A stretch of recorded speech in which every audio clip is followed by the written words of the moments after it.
हरे कृष्ण। राधे राधे। स्वागत है आपका हमारे चैनल में। आप सभी का दिन शुभ हो, मंगलमय हो। भगवान श्री कृष्ण और राधा रानी की कृपा हमेशा आप पर और आपके परिवार पर बनी रहे। आज के इस वीडियो में आप सुनेंगे कार्तिक मास के महात्म्य के अध्याय 18 और 19 की कथा। कथा आरंभ करने से पहले आपसे एक ही अनुरोध है, अगर अभी तक आपने चैनल को सब्सक्राइब नहीं किया है, पहली बार चैनल पर आए हैं, चैनल को सब्सक्राइब करके बेल आइकन पर क्लिक कर लीजिए और कथा अगर आपको अच्छी लगे तो लाइक करके शेयर भी अवश्य करिए। लाइक तो अवश्य करिए, आपके लाइक से हमें पता चलता है आपको हमारा वीडियो पसंद आया। तो चलिए शुरू करते हैं कार्तिक मास के महात्म्य के 18वें अध्याय की कथा। नारद जी कहते हैं, शिव जी अपने रौद्र रूप को धारण कर हंसते हुए युद्ध भूमि में आए। उनको आया हुआ देखकर पराजित गण फिर लौट आए और पुनः युद्ध करने लगे। भीषण रौद्र रूपी शंकर को देखकर दैत्य इधर उधर भागने लगे।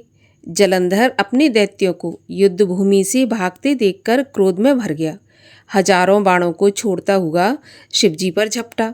उसके शुंभ, निशुंभ, अश्वमुख, कालनेमी, प्रचंड, घसमर आदि वीर भी क्रोधित होते हुए शंकर जी पर झपट पड़े। जब शिवजी ने देखा कि उनकी सेना बाणों के अंधकार से ढक गई तो उन्होंने अपने तीक्ष्ण बाणों से राक्षसों के बाणों को काटकर राक्षसों को घायल और विचलित कर दिया।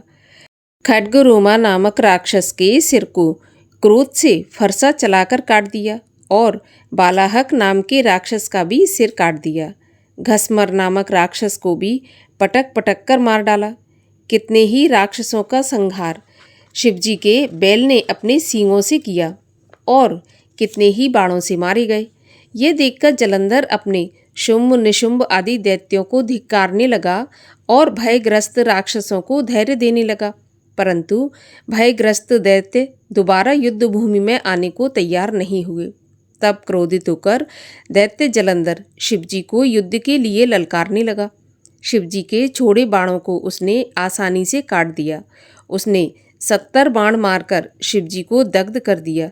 शिवजी उसके बाणों को काटते रहे। शिवजी ने अपने 7 बाणों से उसका ध्वजा, छत्र और धनुष काट डाला और घोड़ों को भी मार डाला। धनुष के कट जाने पर और रथ के गिर जाने पर भी जलंधर शीघ्र ही गदा उठाकर शिवजी पर झपटा। शिवजी ने अपने बाणों से उसकी गदा के 2 टुकड़े कर दिए। इस पर वह घूंसा तानकर शिवजी को मारने की इच्छा से उन पर टूट पड़ा, पर शिवजी ने तत्काल ही अपने बाणों से उसे 1 कोस दूर फेंक दिया। जलंधर ने शिवजी को अधिक बलवान समझकर उनको मोहित करने के लिए अनोखी गंधर्वी माया उत्पन्न कर दी। अनेक गंधर्व और अप्सराएं उत्पन्न हो गईं, जो कि मृदंग और वीणा आदि वाद्यों के साथ मायावी नृत्य और गायन करने लगे। इससे अपने गणों सहित भगवान रुद्र भी मोहित हो गए। उनके हाथों से शस्त्र भी छूट गए और उन्हें पता भी नहीं चला। जलंधर ने देखा कि शिवजी नृत्य और गान से मोहित हो गए हैं, तो जलंधर काम के वशीभूत हो बड़ी शीघ्रता से त्रिनेत्र भगवान शंकर का रूप धारण करके वृषभ पर बैठकर पार्वती के पास जा पहुंचा। पार्वती जी ने उसे शिव समझकर अपनी सखियों को छोड़ दिया और दर्शन के लिए रास्ते में आकर खड़ी हो गई। राक्षस राज जलंधर ने पार्वती के सुंदर रूप को देखा तो उसके सभी अंग जड़ हो गए। पार्वती को जब यह पता चला कि यह राक्षस है तो वह भय से अंतर्ध्यान होकर उत्तर दिशा में मानसरोवर की ओर चली गई। जलंधर ने जब पार्वती को वहां पर नहीं देखा तो वह पुनः शिवजी की ओर युद्ध भूमि में लौटा। पार्वती ने भयभीत होकर मन ही मन भगवान विष्णु को याद किया। पार्वती ने विष्णु जी से कहा कि ये दैत्य जलंधर ने जो अद्भुत पाप कर्म किया है, क्या आप उस दुष्ट का कुकर्म नहीं जानते? भगवान विष्णु ने कहा, आपकी कृपा से मुझे सब कुछ पता है माता, जो आज्ञा हो मैं पालन करूँगा। तब माता पार्वती ने विष्णु जी से कहा, उसने छल करके रूप बदलने का जो मार्ग दिखाया है वैसा ही उसके साथ करना उचित होगा। मैं तुम्हें आज्ञा देती हूँ कि तुम जाकर उसकी स्त्री का पतिव्रत धर्म भ्रष्ट करो, तभी यह दुष्ट मारा जाएगा। पार्वती जी की आज्ञा पाते ही भगवान विष्णु उसको शिरोधार्य कर छल करने के लिए जलंधर के नगर की ओर गए। भगवान शिव गंधर्व से लड़ने संग्राम भूमि में स्थित रहे। जब माया का आवरण हटा तो शिवजी विस्मित हुए और क्रोधपूर्वक युद्ध के लिए जलंधर पर हमला कर दिया। जलंधर भी युद्ध में शिवजी पर बाणों की वर्षा करने लगा। 19वां अध्याय। राजा पृथु ने कहा कि हे देवऋषि, भगवान विष्णु ने जलंधर के नगर में जाकर क्या किया? उसने जलंधर की पत्नी का पतिव्रत धर्म कैसे नष्ट किया? कृपा करके मुझे ये समझाइए। तब नारद जी बोले, जलंधर के नगर में जाकर विष्णु जी ने उसकी पत्नी वृंदा का पतिव्रत धर्म भंग करने का विचार किया। उन्होंने अपनी माया से रात को जलंधर की पतिव्रता पत्नी वृंदा को एक स्वप्न दिखाया। वृंदा ने स्वप्न में देखा कि उसका पति भैंसे पर चढ़ा हुआ है, उसका शरीर नंगा है और उस पर तेल लगा हुआ है। वह काले फूलों की माला पहने हुए है, उसके साथ कच्चे मांस को खाने वाले जीव हैं और वह दक्षिण दिशा की तरफ जा रहा है। उसका सिर मुड़ा हुआ है और उसके चारों ओर अंधेरा छाया हुआ है। उसने अपने नगर को समुद्र में डूबते हुए देखा। इस प्रकार का भयानक स्वप्न देखते हुए अचानक उसकी नींद खुल गई और वह इस स्वप्न का विचार करने लगी। उसने देखा कि सूर्य उदित हो रहा है और उसमें उसे छेद दिखाई दिया। सूर्य की चमक भी फीकी दिखाई पड़ रही थी। इस प्रकार के अशुभ लक्षणों को देखकर वह रोने लगी। अनजाने भय से घबराकर वह छज्जे पर आई, अटारी पर गई, भूमि पर उतरी, किंतु उसको कहीं पर भी शांति नहीं मिली। फिर वह अपनी सखियों को साथ लेकर नगर के पास उपवन में गई, परंतु उसको वहाँ भी शांति नहीं मिल सकी। इसके बाद वह जंगल में निकल गई, उसको वहाँ भी चैन नहीं मिला। जंगल में उसने भयानक रूप वाले 2 राक्षसों को देखा, जिनके मुख सिंह के समान तथा नेत्र आग उगलते हुए और रूप बड़ा भयानक था। उनको देखकर घबराते हुए वह भागने लगी। तभी वहाँ पर एक तपस्वी अपने शिष्यों के साथ आ गया। भयभीत वृंदा कहने लगी, हे मुनिवर, मैं आपकी शरण में हूँ, कृपया मेरी रक्षा कीजिए।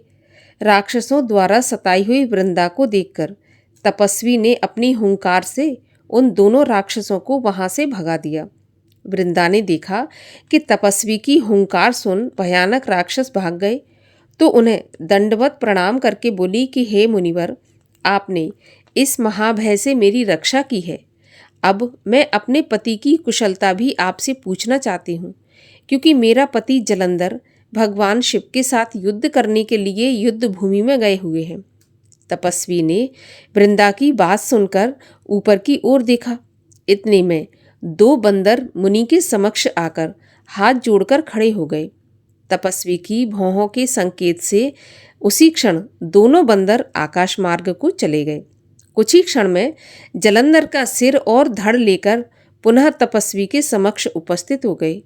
वृंदा अपने पति की मृत्यु से दुखित होकर मूर्छित होकर जमीन पर गिर पड़ी। वह पति मृत्यु के शोक में अनेक प्रकार से विलाप करने लगी। वृंदा कहने लगी कि हे नाथ, आपने तो विष्णु सहित सभी देवताओं को जीत लिया, फिर एक तपस्वी शिव आपको कैसे मार सकता है? आप तो मुझे सुख देते थे, फिर आप मुझसे क्यों नहीं बोलते? क्या मैंने कोई अपराध किया है? इस तरह रोती हुई वृंदा ने तपस्वी से कहा कि हे मुनिवर, मेरे पति को जीवित कर दीजिए।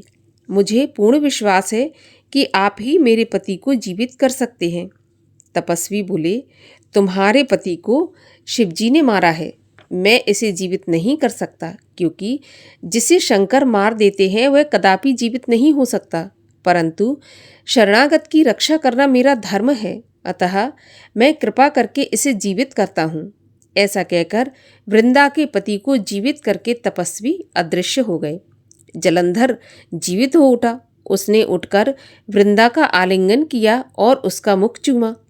वृंदा भी पति को जीवित देखकर अत्यंत हर्षित हुई और बहुत दिनों तक उसी वन में अपने पति के साथ भोग विलास करती रही। एक बार जब वह भोग विलास में लिप्त थी, तो भोग के अंत में उसने देखा कि उसके साथ भोग करने वाला जलंधर नहीं अपितु विष्णु है। वृंदा विष्णु पर क्रोधित होकर भत्सना करते हुए बोली कि हे विष्णु, पराई स्त्री के साथ भोग करने वाले तुम्हें धिक्कार है। बाहर से तो तुम तपस्वी दिखाई पड़ते हो, परंतु तुम बड़े मायावी हो। ऐसा कहकर क्रोधित होते हुए वृंदा ने अपने तेज को प्रकट करते हुए श्राप दिया कि तुमने छल करके जो बंदर मुझे दिखाए वे तुम्हारे द्वारपाल थे। वे दोनों राक्षस बनकर तुम्हारी पत्नी का हरण करेंगे और तुम स्त्री के वियोग में दुखी होकर वन वन भटकते फिरोगे। तब तुम्हें वानरों की आवश्यकता पड़ेगी। सर्वेश्वर होते हुए भी तुम मारे मारे फिरोगे और यह शिष्य तुम्हारा मृग के रूप में जन्म लेगा। ऐसा कहकर पतिव्रता वृंदा भगवान विष्णु के लाख मना करने पर भी अग्नि में प्रवेश कर गई। ब्रह्मा आदि देवता भी आकाश से देखते रहे। वृंदा के शरीर का तेज पार्वती जी के शरीर में चला गया और वृंदा ने मुक्ति प्राप्त की। इस प्रकार अध्याय 18 और 19 की कथा का समापन हुआ। अगले अध्यायों की कथा सुनने के लिए चैनल को सब्सक्राइब करके बेल आइकन पर क्लिक अवश्य कर लीजिए। और अब सुनिए तुलसी चालीसा। श्री तुलसी महारानी करूं विनय सिर नाय, जो मम संकट हो विकट दीजे मात नशाय। नमो नमो तुलसी महारानी, महिमा अमित न जाए बखानी। दियो विष्णु तुमको सम्माना, जग में छायो सुयश महाना। विष्णु प्रिया जय जयति भवानी, तिहु लोक की हो सुख खानी। भगवत पूजा कर जो कोई, बिना तुम्हारे सफल न होई। जिन घर तब नहीं होए निवासा, उस पर करहि विष्णु नहीं वासा। करे सदा जो तब नित सुमिरन, तेहि के काज होए सब पूरन। कार्तिक मास महात्म तुम्हारा, ताको जानत सब संसारा। तब पूजन जो करे कुमारी, पावे सुंदर वर सुकुमारी। कर जो पूजा नित प्रति नारी, सुख संपत्ति से होए सुखारी। वृद्धा नारी करे जो पूजन, मिले भक्ति होवे पुलकित मन। श्रद्धा से पूजै जो कोई, भवनिध से तर जावे सोई। कथा भागवत यज्ञ करावे, तुम बिन नहीं सफलता पावे। छायो तब परताप जग भारी, ध्यावत तुमहि सकल चित धारी। तुम्ही मात यंत्रन तंत्रन में, सकल काज सिद्ध होवे क्षण में। औषधि रूप आप हो माता, सब जग में तब यश विख्याता। देव ऋषि मुनि और तपधारी, करत सदा तब जय जयकारी। वेद पुराणन तब यश गाया, महिमा अगम पार नहीं पाया। नमो नमो जय जय सुख कारण, नमो नमो जय दुख निवारण। नमो नमो सुख संपत्ति देनी, नमो नमो अग काटन छेनी। नमो नमो भक्तन दुख हरिनी, नमो नमो दुष्टन मद छेनी। नमो नमो भव पार उतारन, नमो नमो परलोक सुधारन। नमो नमो निज भक्त उबारन, नमो नमो जन काज सवारन। नमो नमो जय कुमत नशावन, नमो नमो सब सुख उपजावन। जयति जयति जय तुलसी माई, ध्याऊं तुमको शीश नवाई। निज जन जान मोहि अपनाओ, बिगड़े कारज आप बनाओ। करूं विनय में मात तुम्हारी, पूर्ण आस करहु हमारी। शरण चरण कर जोरि मनाऊं, निस दिन तेरे ही गुण गाऊं। करहु मात यह अब मोह पर दया, निर्मल होए सकल मम काया। मांगू मात यही वर दीजै, सकल मनोरथ पूरन कीजै। जानू नहीं कुछ नेम अचारा, क्षमहु मात अपराध हमारा। बारह मास करे जो पूजा, तासम जग में और न दूजा। प्रथम ही गंगा जल मंगवावे, फिर सुंदर स्नान करावे, चंदन अक्षत पुष्प चढ़ावे, धूप दीप नैवेद्य लगावे, करे आचमन गंगा जल से, ध्यान धरे हृदय निर्मल से, पाठ करे फिर चालीसा की, स्तुति करे मात तुलसा की, यही विध पूजा करे हमेशा, ताकि तन नहीं रहे कलेशा, करे मास कार्तिक का साधन, सोवे नित पवित्र सिद्ध हुई जाई, है यह कथा महासुखदाई, पढ़े सुने सो भव तर जाई, यह श्री तुलसी चालीसा, पाठ करे जो कोई, गोविंद सो फल पावहीं, जो मन इच्छा होय। बोलिए तुलसी महारानी की जय। तुलसी माता की आरती।